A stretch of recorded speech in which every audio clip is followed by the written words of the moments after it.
gente vai falar sobre o livro de Jonas, um livro que remete ao à nossa capacidade criativa, um livro que mexe também de uma certa forma lúdica. Eu tenho certeza que durante o decorrer da tua caminhada, até mesmo na tua infância, em algum momento você ouviu sobre a história desse homem, sobre a história desse profeta, um homem que cria em nós uma capacidade de ilustrações a respeito dessa história muito grande.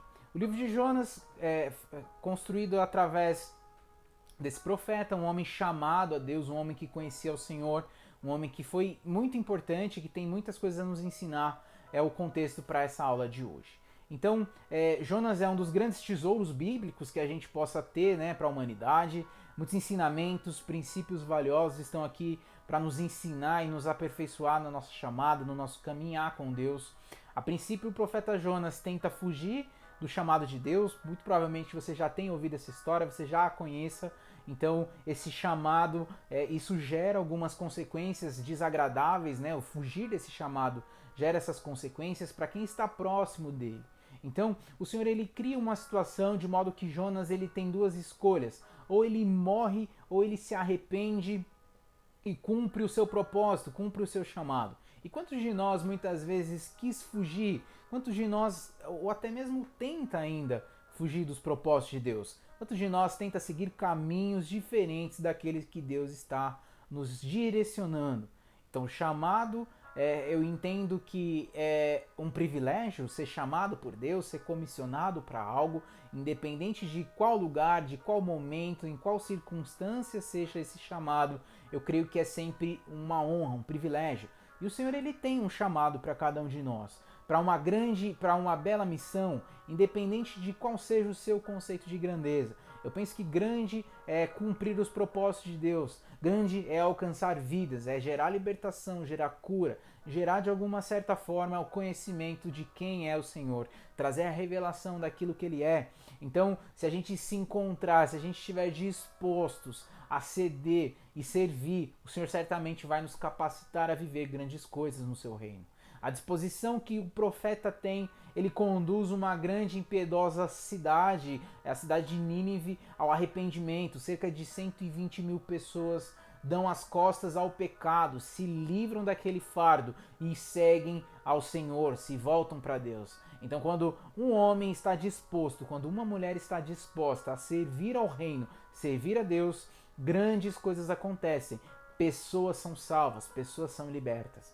Então, que o Senhor ele nos espera, né, para que sejam esses arautos, aqueles que vão à frente, aqueles que cumprem propósito, aqueles que abrem caminho para que as suas verdades sejam instrumentos de redenção. Então, para que outras pessoas creiam na sua mensagem por meio de nós. E eu espero que esse vídeo gere isso também no teu coração. Eu espero que esse vídeo, que essa mensagem gere isso também no teu coração, que propósitos de Deus sejam reconectados nesse dia em nome de Jesus. Eu vou falar sobre os 4 capítulos do livro de Jonas. A princípio, no capítulo 1, ele fala sobre o chamado e também sobre a fuga.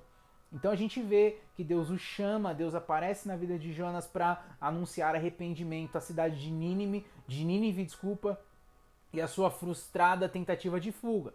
Você conhece a história. Nínive era uma nação muito má, pecadora, que era conhecida por sua impiedade, uma cidade carregada de violência, abusos, injustiça.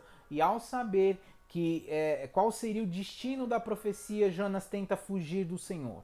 Jonas é um livro profético, um livro que fala de um profeta, mas é a respeito de uma história. Não é um livro carregado de profecias, é um livro que conta uma história de um profeta, conta o agir de Deus através da vida de um profeta.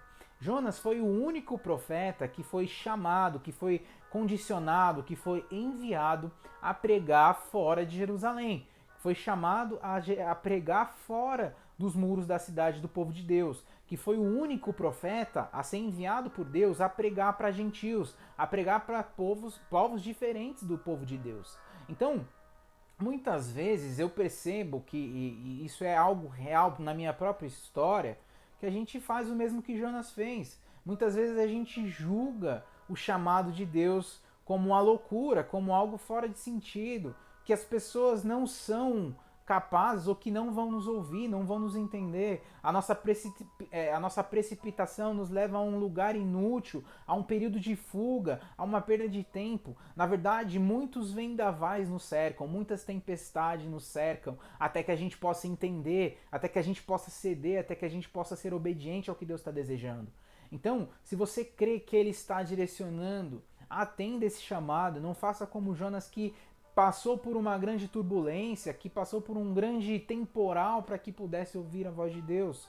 O capítulo 2 fala sobre esse clamor, fala sobre essa oportunidade de transformação. Então Jonas, dentro do peixe ali, houve uma grande tempestade. O Jonas, que era para ir para Nínive, decide ir para Tarsis. Então ele vai por um outro caminho. Esse barco, essa embarcação que ele estava, passa por uma grande tempestade que Deus cria para que ele entenda que Deus tem um propósito que não pode ser corrompido, que não pode ser transformado. Então ele entende, por muito momento, depois de ver o sacrifício de muitas pessoas, ele decide se lançar ao mar como um sacrifício, como uma espécie de oferta ao Senhor por aquele mal que ele estava causando. Ele entende que a tempestade era sim, uma certa forma, uma culpa pela sua resposta, pela sua atitude.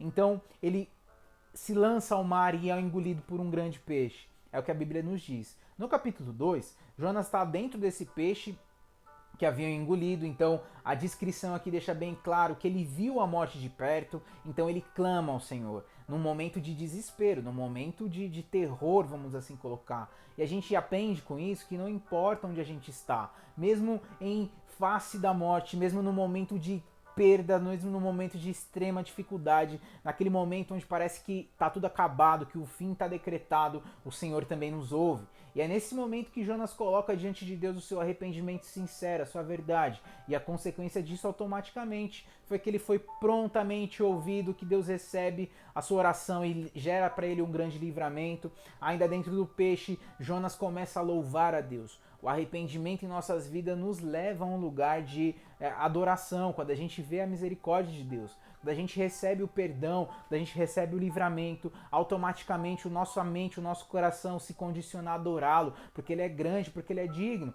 Então Jonas louva o Senhor, oferece cânticos de gratidão que agradam a Deus, como está escrito. E o Senhor deu ordem ao peixe e ele vomitou Jonas em uma terra firme. Ou seja, o propósito se cumpre independente da circunstância. E Jonas é vomitado por esse peixe na cidade de Nínive. E lá ele entende que não há casos perdidos, não há casos perdidos para Deus. Muitas vezes pessoas que a gente mesmo até desacredita, acha que, poxa, não, aquela pessoa não tem jeito, aquela história não tem jeito, não há restituição para aquela família, não há restituição para aquele casamento, não há transformação para aquela pessoa, não há como tal pessoa se converter, tal pessoa já está decretada ao fim, aquela pessoa vai morrer mesmo, não tem jeito. Cara, não existe isso diante de Deus. A gente vê isso aqui no capítulo 3. Porque embora Nínive fosse ímpia, fosse má, quando ela ouve a palavra de Deus por meio de Jonatas, ela crê.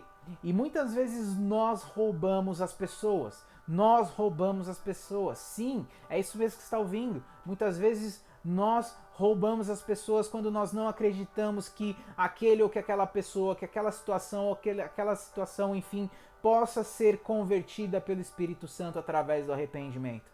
Um dia você foi convertido, um dia você foi tocado, um dia você que era também um improvável foi tocado e hoje com certeza você gera frutos para o reino de Deus. Então, isso cria um bloqueio e muitas vezes nós não compartilhamos com essas pessoas ou nessas situações a boa palavra de Deus. Jonas a princípio também faz o mesmo, ele não quer pregar a palavra para aqueles que são os inimigos, para aqueles que têm gerado mal a Israel, para aqueles que têm gerado escravidão, para aqueles que têm gerado desgraça ao seu povo. Talvez na cabeça dele, ao pregar palavras para essas pessoas, elas iriam lá depois fazer o mal para eles novamente. E muitas vezes esse é o nosso pensamento. Agora, quando Deus o impede, quando Deus o chama, Deus o convence de ir lá e fazer o propósito dele, de pregar essa palavra, ele faz. Os ninivitas creram.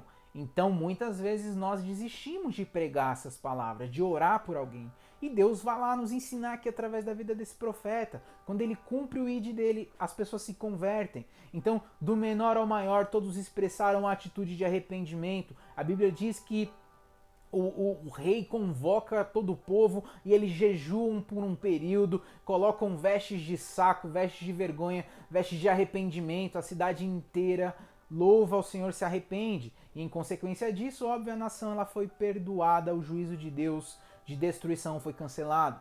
Muitas famílias, pessoas, enfim, poderiam ser poupadas se nós, os que cremos e compartilhamos, se compartilhássemos talvez a mesma mensagem que Jesus Cristo nos deu.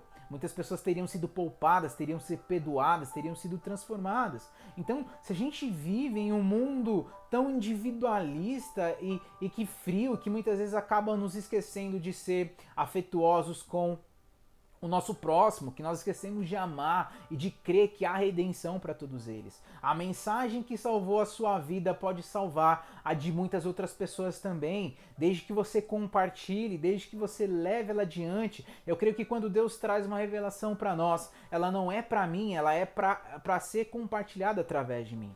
Eu não posso reter aquilo que Deus me dá, eu não posso reter aquilo que Deus faz comigo, eu não posso reter aquilo que Deus me proporciona. Deus não faz algo para mim, Deus não me dá algo para que morra em mim. Deus me dá algo sim para que através de mim gere outras vidas, gerem bênçãos em outras vidas também.